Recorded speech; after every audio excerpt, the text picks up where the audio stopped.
안녕하세요. 오지게스TV 김자영입니다. 이번 주 교회를 통해 저희에게 주신 하나님의 말씀은 마태복음 25장 1절에서 13절 미련 떨지 말고 기다려라 라는 제목으로 말씀 전하셨습니다. 그때 천국은 마치 등을 들고 신랑을 맞으러 나간 10 처녀와 같다 하리니 그 중에 5은 미련하고 5은 슬기 있는 자라. 미련한 자들은 등을 가지되 기름을 가지지 아니하고 슬기 있는 자들은 그릇에 기름을 담아 등과 함께 가져갔더니 그런즉 깨어있으라 너희는 그날과 그때를 알지 못하느니라. 마태복음 25장 1절에서 13절 말씀. 오늘의 설교 목적입니다. 성경이 말하는 미련이 무엇인지 아는 것입니다. 1절 그때라는 말은 24장을 받는 말씀입니다. 24장은 세상의 끝날에 대해 이야기하고 있습니다. 심판을 통해 천국과 지옥이 나눠집니다. 심판의 주체가 되시는 예수님, 다시 오시는 예수님을 경험하는 날, 재림하시는 예수님을 보는 날이 말일입니다. 그때 이런 일을 보게 된다는 것입니다. 이 시대는 예수님을 기다리지 않습니다. 현대 교회가 그렇습니다. 마라나타 주 예수여 하고 갈망하는 사람은 거의 없습니다. 미련한 믿음 때문입니다. 13절에서 깨어있으라는 말씀은 그때 너희들은 천국으로 가는 인생이 돼야 한다고 말씀합니다. 이를 위해 10 처녀 비유를 말씀하셨고 무엇을 준비해야 하는지를 말씀하십니다. 슬기로운 처녀는 등을 가지고 갈 때 기름을 가지고 왔다고 말합니다. 미련한 처녀는 기름을 준비하지 못했습니다. 이 말씀은 준비하지 못한 마음가짐을 이야기한 것입니다. 마음이 다른 곳에 있었다는 뜻입니다. 10 처녀는 신부를 의미하지 않습니다. 10 처녀는 들러리입니다. 천국에 가는 사람은 5명의 슬기로운 들러리가 되어야 한다. 그것은 마음가짐에 따라 그렇게 될 수 있다는 것입니다. 이 의미를 제대로 이해하려면 유대인의 결혼 풍습을 알아야 합니다.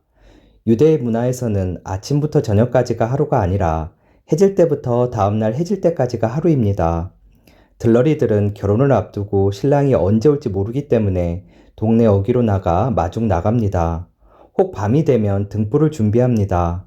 신부 집에 신랑이 오면 문을 닫고 일주일 동안 파티합니다. 여기서 5명의 슬기로운 처녀, 5명의 미련한 처녀는 무슨 뜻일까요? 지금도 보통 신부 친구들 상당수는 신랑의 친구들을 보러 온다고 합니다. 미련한 처녀는 마음 가운데 다른 생각이 있었습니다. 주님이 아니라 파티에 가 있었고 흥겨움, 기쁨, 자기 꿈에 가 있었습니다. 미련한 믿음입니다.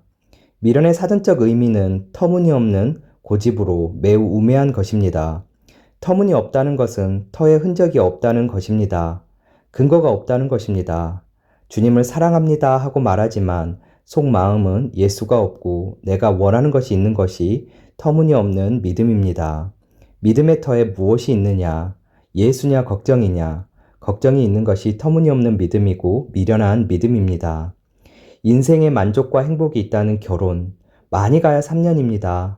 세로토닌이 분비되는 기쁨은 길어야 3년, 짧으면 6개월입니다. 결혼으로 만족이 안 됩니다. 그래서 자녀에게 관심을 쏟습니다. 그러나 자녀들의 자아가 일어나는 순간부터 자녀는 원수가 됩니다. 그래서 이번엔 자녀의 성공을 위해 부모가 매진합니다. 끝없이 안 되는 것을 보면서도 왜 그럴까요? 미련한 믿음 때문입니다. 잠언은 지혜서입니다. 악인과 의인을 이야기하는 말씀입니다. 의인의 삶을 일깨워주고 대비해서 악인을 등장시킵니다. 잠언을 보면 미련하다는 것이 무엇인지 깨닫게 됩니다. 잠언 26장 1절은 미련한 자에게는 영예가 적당하지 아니하니 마치 여름에 눈 오는 것과 추수 때에 비 오는 것과 같다고 합니다. 영예는 영광스러운 명예, 영광스러운 이름은 미련한 자에게 적당하지 않다고 합니다. 여름에 눈이 오는 것 같다고 합니다. 자연 섭리에 역행하는 것입니다. 미련한 사람은 하나님의 섭리를 역행해서라도 나는 잘 살 수 있어. 내가 이것을 이룰 수 있다고 똑똑한 척 합니다. 추수 때 비 오면 어떤 일이 일어납니까? 큰일 납니다. 추수한 모든 것이 물거품이 됩니다. 썩어버리기 때문입니다. 미련한 자는 그런 것들을 가볍게 여깁니다.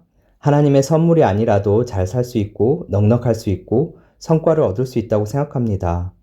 능력 있는 권세를 가질 수 있고 우리가 볼 때는 부러워할 스펙을 가질 것일 수 있습니다. 그러나 성경은 그것을 미련하다고 말합니다. 잠언 27장 22절은 미련한 자를 곡물과 함께 절구에 넣고 공의로 찌을지라도 그의 미련은 벗겨지지 않는다고 합니다. 미련은 해결책이 없다는 것입니다.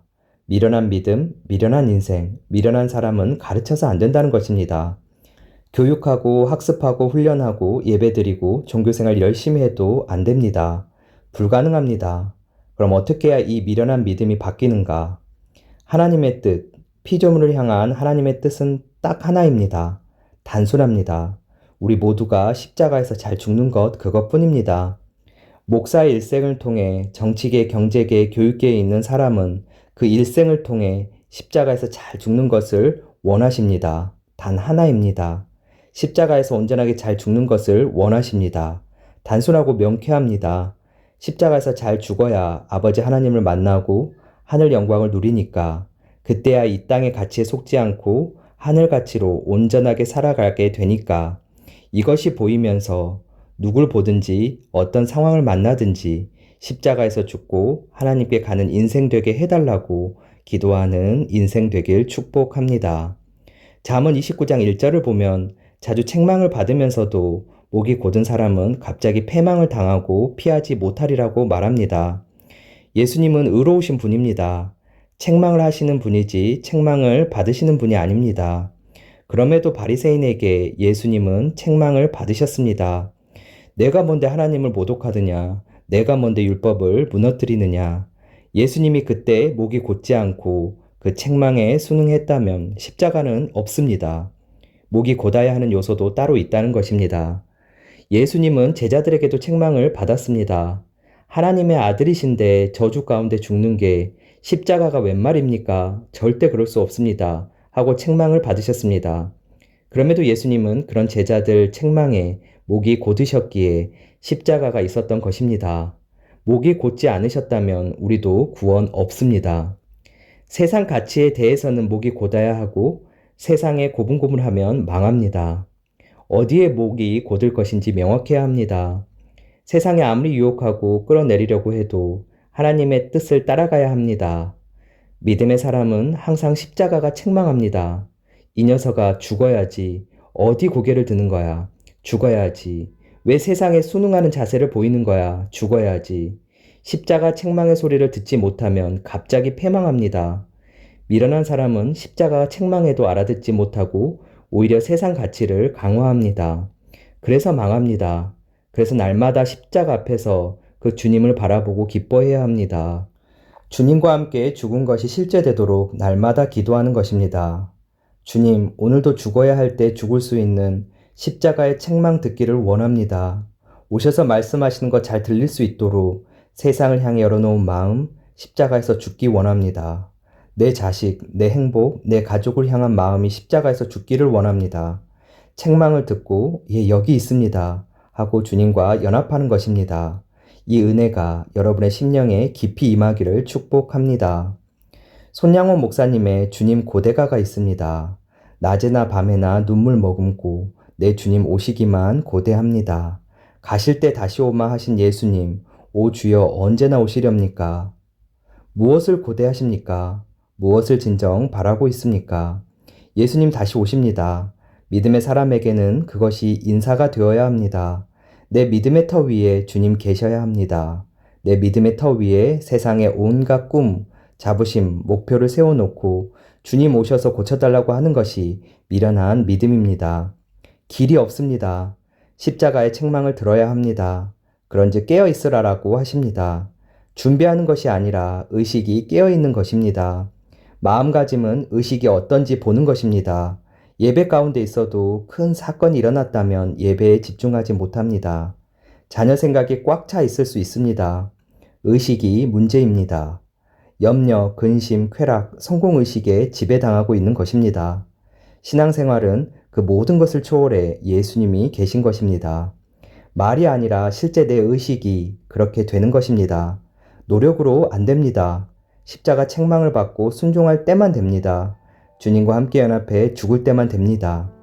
예수님만 남는다는 말씀은 십자가가 선명해졌다는 뜻입니다. 기도의 끝은 그것만 남습니다. 설교의 끝, 이 땅의 끝에는 그것만 남습니다. 미련 떨지 말고 기다림, 마음가짐이 십자가를 향하는 것을 보는 한 주 되기를 예수님의 이름으로 축복합니다. 오늘의 말씀 결론입니다. 미련하다는 것은 하나님 없이도 잘 살 수 있다고 여기며 주님 아닌 내가 원하는 것에 마음이 가 있음에도 주님을 찾는 것이 터무니없고 미련한 믿음이었습니다. 이를 피하는 길은 세상 가치에 대한 십자가의 책망을 듣고 잘 죽는 것이었습니다. 오늘도 오직 예수입니다. 감사합니다.